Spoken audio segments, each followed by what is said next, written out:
Bonjour à toutes et à tous, voici votre point de l'actualité internationale.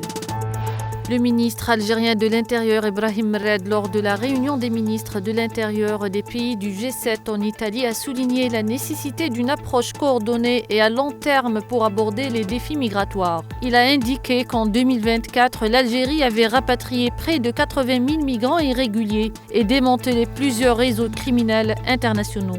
Le ministre a insisté sur le fait que faire face à ce phénomène aux effets multidimensionnels nécessite une vision globale et solidaire qui cible les causes profondes du phénomène tout en favorisant la sécurité et le développement dans les pays sources.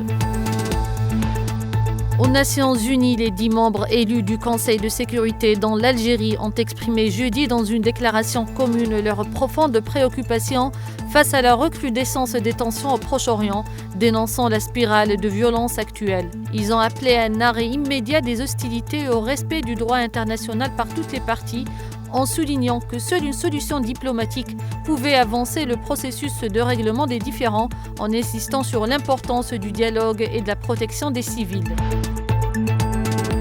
Au Liban, les forces sionistes qui ont poursuivi leurs attaques aériennes et terrestres vendredi ont mené un raid aérien à la frontière avec la Syrie pour couper la principale route entre les deux pays.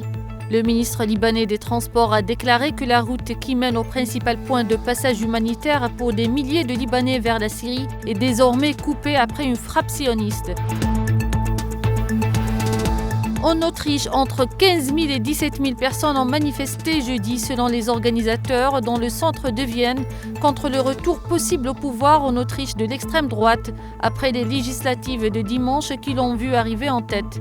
Le Parti autrichien de la liberté a enregistré une victoire historique avec près de 29% des voix. Il pourrait se voir confier par le président de la République la charge de former un gouvernement dans les prochains jours.